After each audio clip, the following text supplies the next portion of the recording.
भाई और बहनों, अभी हमने डॉक्टर अम्बेडकर जी की मूवी के कुछ क्लिप्स देखे। और अब जब हम वो क्लिप्स देख रहे थे या फिर वो सारी बातें देख रहे थे, और उसके बाद में ये जो 9वीं प्रतिज्ञा है, ये 9वीं प्रतिज्ञा में बाबा साहब क्या कहते हैं? सभी मनुष्य मात्र समान है, ऐसा मैं मानता हूँ। यानी थोड़ा सा अगर हम चिंतन करते हैं, थोड़ा सा अगर हम सोचते हैं, तो इतनी असमानता जिस व्यक्ति ने उसके जीवन में यूं कहिएगा कि जिस व्यक्ति के जीवन में इतनी असमानता आई, बचपन से लेकर वो सारे प्रसंगों को अगर आप ठीक से देखते हैं, गौर कर कर देखते हैं, तो वो नाई वो भैंस के बाल काट रहा है, लेकिन भीमराव के बाल नहीं काट रहे हैं। दूसरी तरफ हम देखते हैं कि वो इतने पढ़े लिखे हैं, लेकिन बावजूद उसके उनको पानी नहीं दिया जा रहा है। ऐसे कई सारे प्रसंग आपने इसके पहले भी सुने होंगे, लेकिन मैं ये प्रसंग इसलिए दिखा रहा था, खासकर इसके संदर्भ में, इस प्रतिज्ञा के संदर्भ में। उसके बावजूद भी इतनी पीड़ा, इतनी सारी बातें सुनने के बावजूद भी, झेलने के बावजूद भी 9वीं प्रतिज्ञा में अगर बाबा साहब ये कह रहे हैं कि सभी मनुष्य मात्र समान है, ऐसा मैं मानता हूं, तो भाई और बहनों, केवल एक बोधिसत्व ही ऐसी प्रतिज्ञा ले सकता है। केवल एक बोधिसत्व ही ऐसी, इतना बड़ा दिल एक बोधिसत्व का ही हो सकता है ना। थोड़ा सा भी हमारे साथ में किसी ने कुछ भी ऊंच नीचता का व्यवहार कर दिया, या थोड़ा भी एक प्रकार से हमारे मन के हिसाब से नहीं हुआ, तो हम उन व्यक्तियों को ही नकार देते। लेकिन यहाँ इतना भयानक व्यवहार होने के बावजूद भी बाबा साहब ह्यूमैनिटी की बात कर रहे हैं, समानता की बात कर रहे हैं। तो ये एक बहुत ही महत्वपूर्ण बात जो है, वो है भाई और बहनों, जिसको मैं आप सभी को वो उस काल में ले जाकर इस प्रतिज्ञा की क्यों जरूरत पड़ी, ये मैं बताने की कोशिश कर रहा था। और इसके आगे हम थोड़ा और सुनेंगे, थोड़ी और कुछ बातें जो है वो डिटेल में जान लेंगे। अभी जैसे मैंने शुरुआत से ही मैं कहते आया हूं कि किसी की कोई भावनाएं दुखाना या किसी को ठेस पहुंचाना इस सीरीज का मकसद नहीं है। तो हम सच्चाई जानना चाहते हैं, सच्चाई की ओर एक कदम आगे बढ़ाना चाहते हैं। तो उस दृष्टिकोण से इस 9वीं प्रतिज्ञा में एक प्रकार से ये सारी चीजें कहाँ से आई, ये इतनी असमानता जो है, जो अभी हमने बाबा साहब के साथ में थोड़ी देर पहले देखी, ये कहाँ से आई? तो ये वर्ण व्यवस्था से आई, चातुर्वर्ण से आई, है ना। और इस चातुर्वर्ण में हम सभी जानते हैं, इसके पहले कई बार हमने सुना है, लेकिन आज एक प्रकार से यूं कहिएगा कि फिर से हम उसको सुनते हैं। तो इस चातुर्वर्ण में 4 वर्ण जो है, इसके इसके इसके ऊपर में आधारित ये चातुर्वर्ण है। ब्राह्मण, क्षत्रिय, वैश्य और शूद्र, इन 4 वर्णों के इसमें ये आधारित है। और ये पूरा एक प्रकार से यूं कहिएगा कि ये पूरा खेल जो है, ये 5 बातों के ऊपर में आधारित है, इस चातुर्वर्ण का। और वो जो 5 बातें जो है, उसमें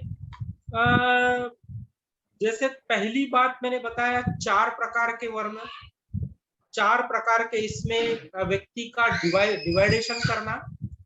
और दूसरे इसमें वर्ण व्यवस्था में हक और अधिकार, किसके हक और अधिकार रहना चाहिए, इसके बारे में या फिर इसको लेकर उस व्यक्ति के वो हक है और उसने वही करना चाहिए, इसकी एक नींव रचना तैयार करना, ये दूसरी बात है। और तीसरी बात है व्यवसाय, उनके जाति के अनुसार वैसे व्यवसाय तैयार करना, ये तीसरी बात है। और चौथी बात है शिक्षा, यानी उन चारों लोगों को, उसमें वो जो 3 लोग हैं,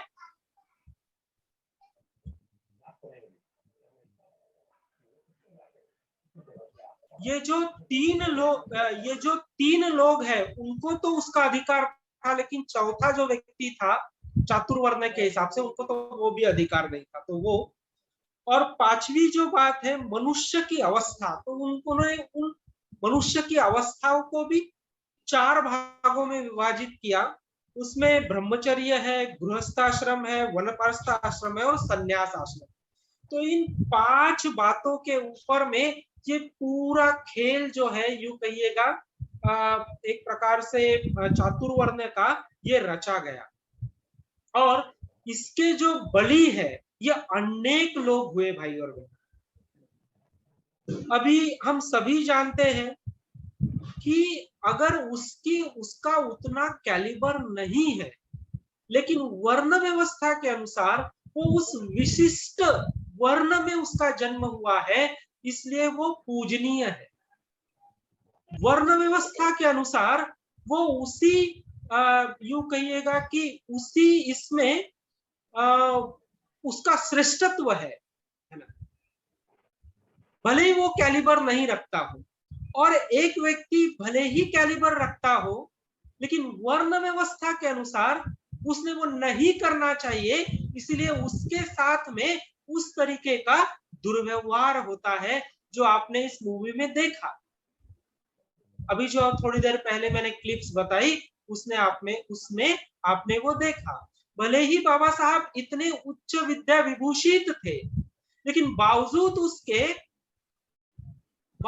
उसके उनके साथ में जो व्यवहार हुआ, एक चपरासी जो है वो उनको पानी नहीं देता है, उनको फाइल जो है ऐसे फेंक कर दी जाती है, क्योंकि वो ब्राह्मण नहीं थे, वर्ण व्यवस्था के अनुसार वो अछूत थे। तो ये जो डिस्क्रिमिनेशन है भाई और बहनों, ये इस एक प्रकार का भयानक ऐसा डिस्क्रिमिनेशन जिसको हम बोलेंगे, ये इस भारत देश में था नहीं तो अभी है, आज भी है। आज भी वो डिस्क्रिमिनेशन वैसा ही कायम है। ऐसे अनेक उदाहरण जो है वो आप सभी के इर्द गिर्द होते होंगे, या फिर आपके भी साथ में कभी ना कभी ऐसा कोई ना कोई उदाहरण रहा होगा। तो इतनी ऐसी भयानक परिस्थिति में भी, इतनी भयानक परिस्थिति होने के बावजूद भी बाबा साहब ये प्रतिज्ञा देते हैं कि सभी मनुष्य मात्र समान है, ऐसा मैं मानता हूं। उसके बारे में अगर हम थोड़ा चिंतन करते हैं भाई और बहनों, तो इस भारत देश में सबसे पहले ये जो समानता का तत्व अगर किसी व्यक्ति ने इस भारत देश में ही नहीं तो इस पूरे दुनिया को बताया होगा, तो वो दूसरे तीसरे कोई नहीं तो भगवान बुद्ध है। भगवान बुद्ध ने उस वक्त उस चातुर्वर्ण व्यवस्था के अगेंस्ट में, उस वक्त भगवान बुद्ध ने जो एक प्रकार से उसके अगेंस्ट जाकर जो धम्म की स्थापना की, वो धम्म जो है उस धम्म की स्थापना ही नहीं की तो लोगों को उसको कैसे जीते हैं ये पढ़ाया भी। और वो जो समानता है वो समानता वहां सिखाई। तो उसमें हम देखेंगे कि भगवान बुद्ध के संघ में जो है, उनके संघ में आलार कालाम, उनके संघ में सारिपुत्त और महामोगल्यान थे। तो उसके साथ में दूसरे भी यानी वर्ण व्यवस्था के अनुसार सुमित वंगी जैसे भी लोग उनके उस संघ में शामिल थे। और इतना ही नहीं, तो उन्होंने स्त्रियों का भी संघ निर्माण करने की परमिशन दी और स्त्रियों को भी वो समानता का हक दिया। अब यहाँ तो चातुर्वर्ण के हिसाब से अगर हम ये 4 वर्ण देखते हैं तो उसमें चौथा वर्ण शूद्रों का है। भले ही वो स्त्री ब्राह्मण हो और उसके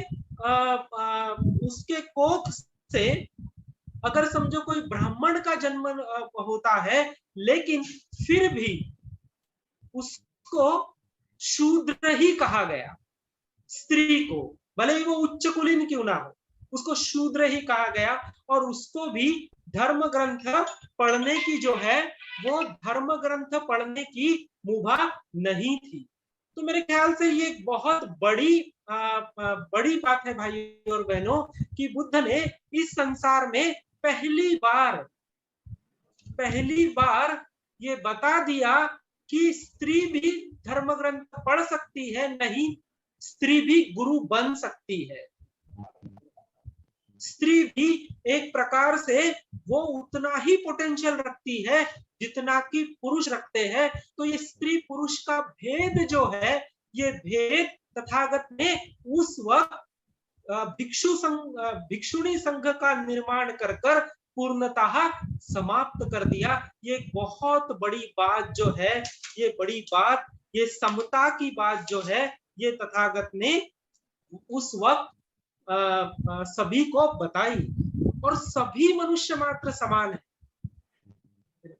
ये बात जो है उस वक्त तथागत ने बताई, जिस वक्त स्त्रियों को गुलाम कहा गया, जिस वक्त स्त्रियों को धर्म पढ़ने की भी मुभा नहीं थी, ऐसे वक्त तथागत ये बात बता रहे हैं। तो मेरे ख्याल से एक बहुत बड़ी जो बात है वो यहाँ पर हमें देखने मिलती है। और उसके पश्चात अगर हम महात्मा ज्योतिबा फुले के एंगल से इस बात को देखते हैं, तो फुले जी बहुत जबरदस्त एक बात कहते हैं, मैं वो थोड़ी लाइन आपके लिए पढ़ूंगा। तो फुले क्या कहते हैं, ज्योतिराव फुले ने सार्वजनिक सत्य धर्म में मानव प्राणियों में मूल जाति भेद नहीं है, मानव प्राणियों में मूल जाति भेद नहीं है, ऐसा बतलाया। उन्होंने आगे कहा कि पशु पक्षी आदि प्राणियों में अगर जाति भेद नहीं है, तो मानव प्राणियों में कहां से आएगा। फुले का यह प्रश्न बड़ा ही मर्मस्पर्शी है। अगर पक्षी यानी पशुओं में, एक प्रकार से पशु पक्षी में जाति भेद नहीं है, तो फिर ये मानव प्राणी में कहां से आया। ये बहुत ही मर्मस्पर्शी प्रश्न जो है वो फुले जी वहां पर फुले जी उस वक्त स्पष्ट करते हैं। मेरे ख्याल से ये बहुत महत्वपूर्ण बात है भाई और बहन। एक इंसान करके, अगर सोशियोलॉजी की थ्योरी अगर हम देखते हैं, सोशल साइंस अगर हम देखते हैं, तो सोशल साइंस में भी यही कहा गया है कि मनुष्य एक प्राणी है, मनुष्य एक प्राणी है, ये सोशल साइंस में बताया गया। और उसी बात को अगर हम देखते हैं, तो फिर उस अर्थ से अगर हम देखें, तो फिर ये व्यवस्था कहां से आई, ये चार वर्ण की व्यवस्था कहां से आई। क्योंकि अगर वो एक प्राणी है तो वो फिर वो समान है, उसमें किसी प्रकार की ऊंच नीचता नहीं। पोटेंशियलिटी के हिसाब से भी देखा जाए, शक्ति के हिसाब से भी देखा जाए, तो वो समान ही है। लेकिन कुछ लोगों ने उनके निजी स्वार्थ के लिए एक प्रकार से इस वर्ण व्यवस्था की निर्मित की, और फिर उस वर्ण व्यवस्था में उन लोगों को फिट बैठा दिया। और सबसे निचला वर्ण जो था, जो कि शूद्र था, और उसमें भी कुछ अति शूद्र थे, कि जहां पर उनको किसी प्रकार का कोई स्थान ही नहीं दिया गया। तो इतनी भयानक असमानता जो है, इतनी भयानक असमानता इस भारत देश में भाई और बहनों थी। और अभी भी हम अगर देखते हैं, तो कुछ साल पहले, 1-2 साल पहले की ही बात होगी, हम सभी को पता है कि केरल में एक बाढ़ आई, भयानक बाढ़ आई, और उस बाढ़ में सभी एक प्रकार से नेस्त नाबूद हो गया। लेकिन जब बचाव कार्य किया गया, तो सभी को एक साथ में बचाया गया। लेकिन जब वो जो डिस्ट्रीब्यूशन की बात आई, यानी यूं कहिएगा कि मदद करने की बात आई, तो फिर मदद करने के इसमें जो लोग ऊंचे वर्ण के थे उनको मदद की गई, लेकिन जो लोग नीचे वर्ण के थे उन तक मदद नहीं पहुंच पाई। ऐसे कई सारे उदाहरण जो है ना वो उस वक्त देखने को मिले। भले ही आपदा थी, दोनों सेम हानि हुई है, वो भी मनुष्य है ये भी मनुष्य है, लेकिन उसके बावजूद भी वहां मनुष्यत्व का व्यवहार नहीं था, तो वहां इस चातुर्वर्ण व्यवस्था का व्यवहार।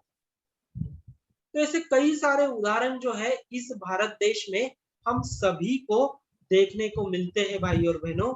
लेकिन जैसे मैंने कहा कि बुद्ध ही एक ऐसे व्यक्ति हुए कि जिन्होंने ये जो समानता है, ये समानता की बात जो है ये बुद्ध ने कही, और पूरा कही ही नहीं तो उसके अनुसार लोगों को वैसी शिक्षा भी दी।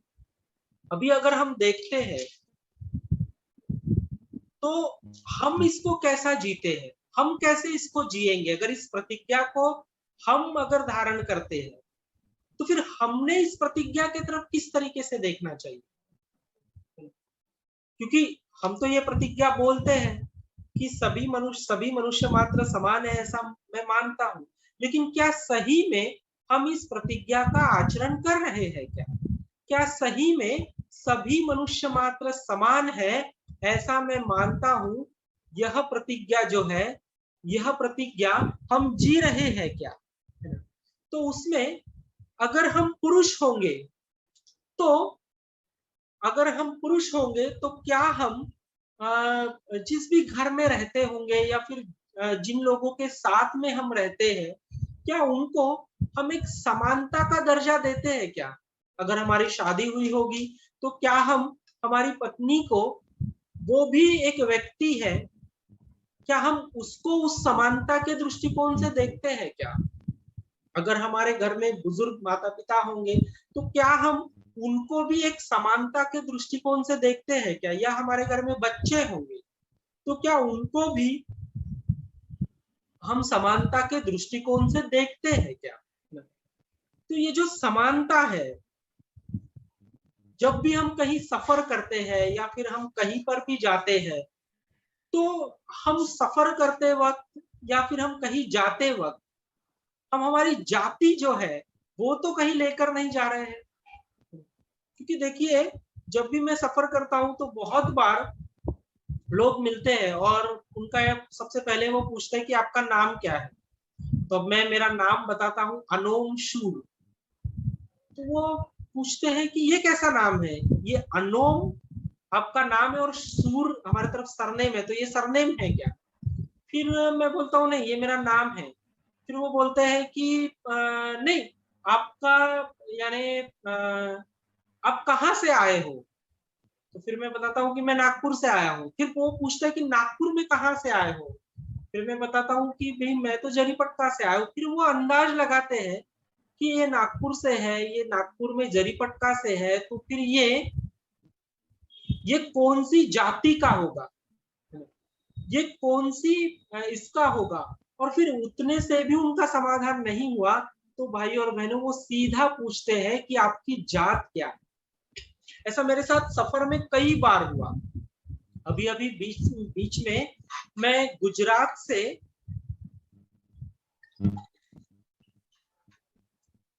नागपुर ट्रैवल कर रहा था।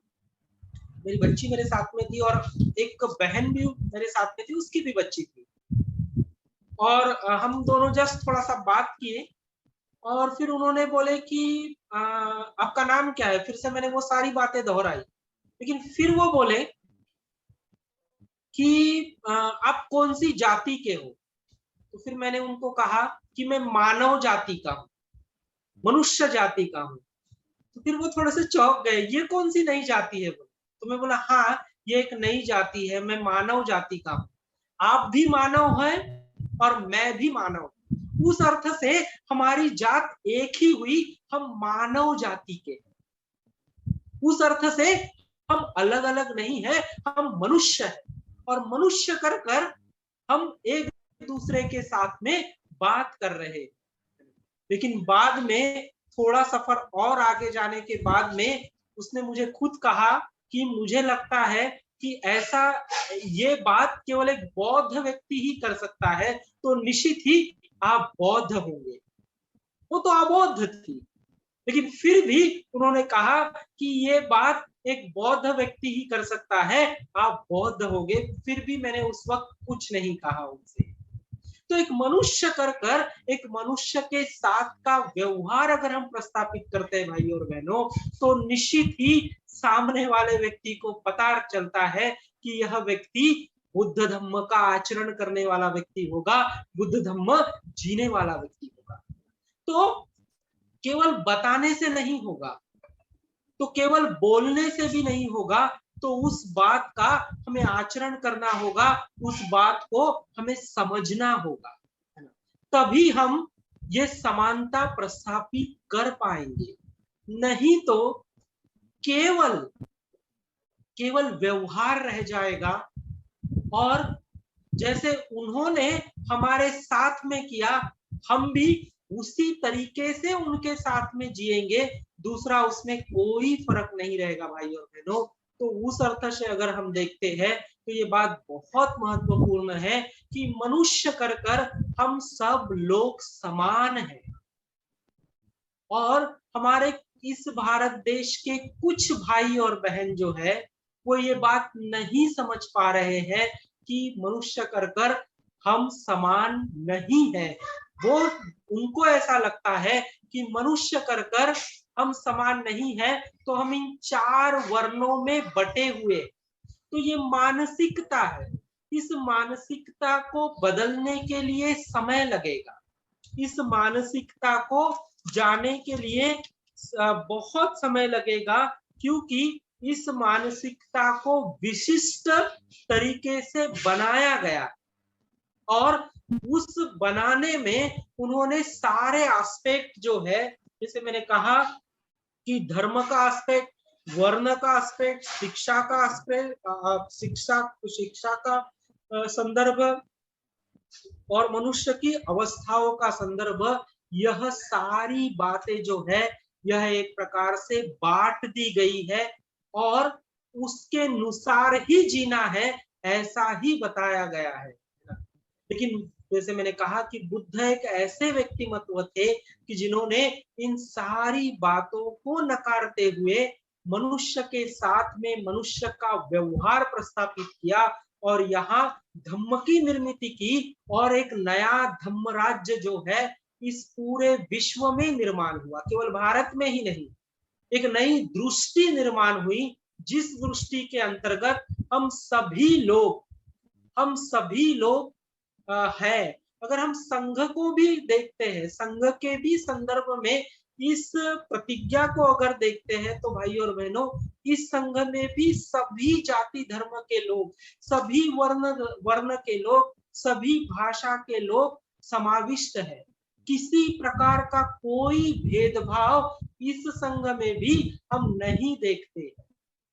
आप कौन सी जाति के हैं, आप कौन सी जाति से आए हैं, आप कौन सी भाषा बोलते हैं, आप कौन सा खाना खाते हैं, आप कैसा रहते हैं, ये सारी बातें भंते जी ने एक प्रकार से पूर्णतः इन बातों के ऊपर भंते जी उठ गए, और एक समानता का संघ जो है वह भंते जी ने इस आधुनिक इसमें हमें दिया है।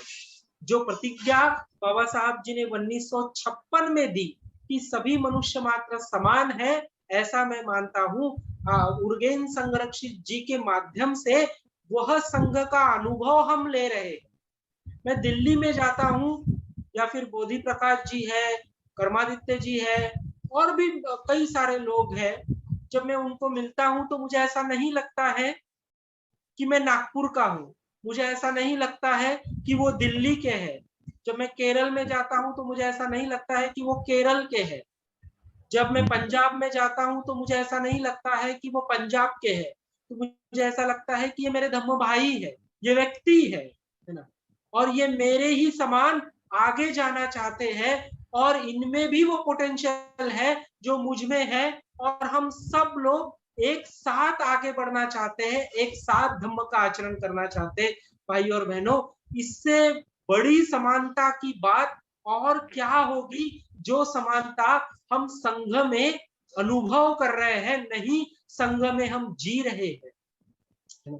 अनेक धर्मचारी है, अनेक धर्म मित्र है, धर्म सहायक है, हमारे कई सारे वेलविशर्स है जो इन सारी बातों को जी रहे, जो बात बाबा साहब जी ने 1956 में दी। लेकिन इतना ही पर्याप्त नहीं है भाई और बहनों, इसको और सूक्ष्मता से जीने की जरूरत है, इसको और सूक्ष्मता से समझने की जरूरत है। उसमें हमें देखना होगा कि क्या सही में मेरा स्वभाव समानता का बन रहा है, क्या सही में यह समानता का आचरण मैं हर दिन कर पा रहा हूं, क्या सही में इस समानता के आचरण में मैं कहां तक मेरा सफर गया है।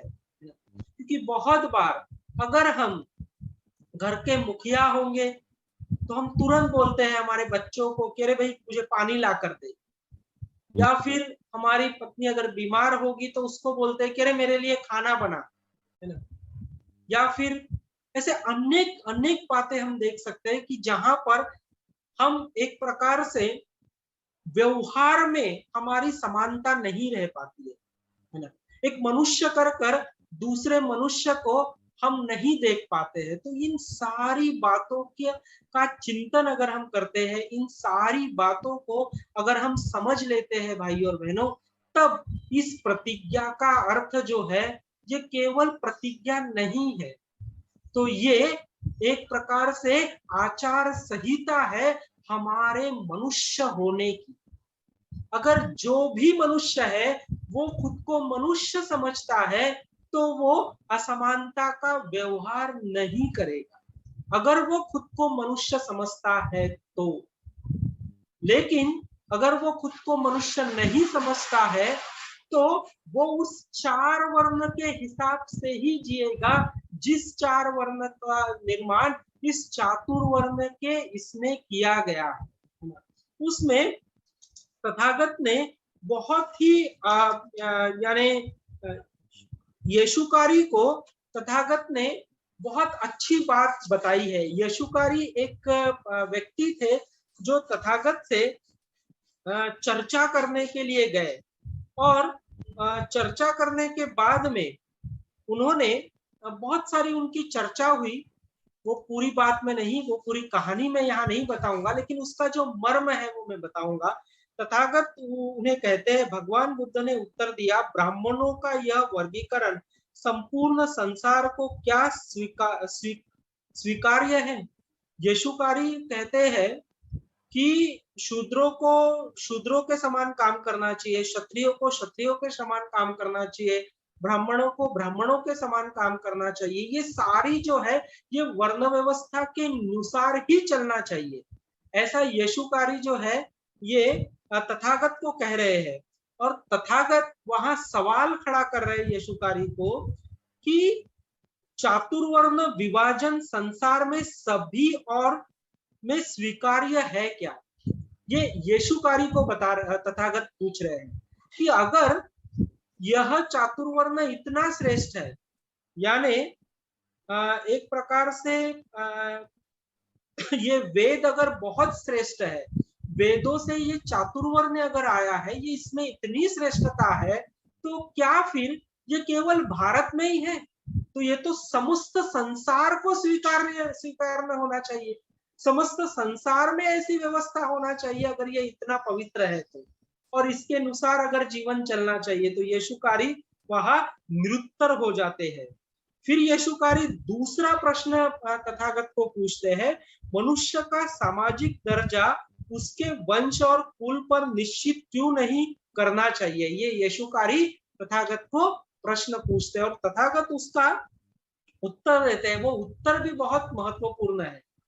यशुकारी क्या पूछ रहे हैं कि मनुष्य का सामाजिक दर्जा उसके वंश और कुल के निसार, यानी वो कौन से वंश में और कौन से कुल में उसका जन्म हुआ है उसके अनुसार ठहराया जाए। तो तथागत उसको क्या उत्तर देते हैं, तथागत कहते हैं जन्म श्रेष्ठ कुल में हुआ फिर भी मनुष्य सत्पुरुष नहीं होता। ये बहुत महत्वपूर्ण बात है। जन्म श्रेष्ठ कुल में हुआ, फिर भी मनुष्य सत्पुरुष नहीं होता। उसी प्रकार श्रेष्ठ कुल में पैदा हुआ मनुष्य इन दुर्गुणों से अलिप्त रहा हो ऐसा भी दिखाई नहीं देता। इसलिए कुल के कारण मनुष्य बुरा होता है ऐसा नहीं है। यानी अगर वो श्रेष्ठ कुल में जन्मा इसलिए वो श्रेष्ठ है, और अगर वो निचले कुल में जन्मा इसलिए वो कनिष्ठ है, तो कुल के आधार के ऊपर में उसके जन्म की श्रेष्ठत्वता जो है वो निर्धारित नहीं कर सकते, ऐसे तथागत यीशुकारी को बता रहे हैं। और फिर यीशुकारी फिर एक प्रश्न पूछता है, ये बहुत मार्मिक प्रश्न पूछता है। तो पूछता है यीशुकारी, मान लीजिए कि 4 वर्णों में किसी एक वर्ण के लोगों ने अपना व्यवसाय छोड़ दूसरे का व्यवसाय स्वीकार किया, तो ऐसे करना यानी रक्षक का दूसरे के धन की लूट लेने के समान होगा। इस पर श्रमण गौतम का क्या कहना है? वो क्या कहता है कि अगर समझो व्यवसाय, एक व्यक्ति ने दूसरे व्यक्ति का व्यवसाय स्वीकार लिया, तो क्या जो व्यवसाय कर रहा है उस व्यवसाय करने वाले के धन की लूट लेने के समान वो नहीं है क्या? ऐसा यीशुकारी प्रश्न पूछ रहे हैं। और इस पर तथागत ने बहुत ही मार्मिक ऐसा उत्तर दिया है। वो कहते हैं ब्राह्मणों का यह वर्गीकरण संपूर्ण संसार को क्या स्वीकार्य है? यीशुकारी ने उत्तर दिया नहीं, क्योंकि कोई भी व्यक्ति किसी भी प्रकार का व्यवसाय कर सकता है, वर्ण का उसमें किसी प्रकार की कोई बाधा नहीं, मनुष्य कर सभी लोग समान है। तो यीशुकारी उत्तर देता है कि यह जो बात है, यह बात संसार में किसी को भी स्वीकार्य नहीं। उस पर बुद्ध ने कहा, ऊंचे कुल में जन्म लेने की अपेक्षा जीवन में ऊंचा आदर्श निर्माण करना ज्यादा महत्वपूर्ण है। मेरे ख्याल से ये बहुत मार्मिक बात यीशुकारी को तथागत कह रहे हैं। क्या कह रहे हैं? ऊंचे कुल में जन्म लेने की अपेक्षा जीवन में ऊंचा आदर्श निर्माण करना ज्यादा महत्वपूर्ण है। तो भाइयों और बहनों, अगर हम कौन से जाति में जन्मे, जैसे बाबा साहब कहते हैं कि महार जाति में मैं पैदा हुआ, ये मेरे हाथ में नहीं था, लेकिन मैं महार कर मरूंगा नहीं, ये बाबा साहब कहते हैं, है ना। कि निचली जाति में मेरा जन्म हुआ, ये मेरे हाथ में नहीं था, लेकिन मैं महार कर मरूंगा नहीं। और भाई और बहनों, आप सभी को ज्ञात है कि बाबा साहब जी ने भी एक नए, यूं कहिएगा कि एक नई बात इस संपूर्ण संसार में दी। और वो ये क्या नई बात थी?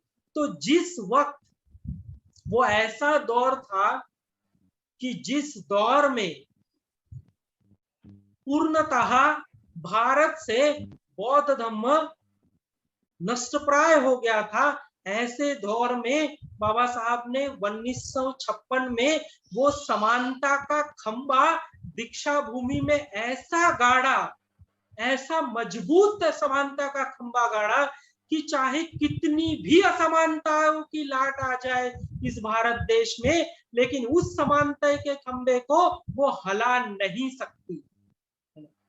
इतना मजबूत ऐसा खंबा जो है वो इस भारत देश में बाबा साहब जी ने गाड़ा हुआ है ना। और वो समानता क्या थी? तो वो समानता धम्म थी। धम्म के आधार के ही ऊपर में समानता समानता लाई जा सकती है। धम्म के आधार के ऊपर में ही धम्म राज्य की निर्मित की जा सकती है और वही धम्म राज्य समानता ला सकता है। इसीलिए बाबा साहब कहते हैं कि सभी मनुष्य मात्र समान है, ऐसा मैं मानता हूं।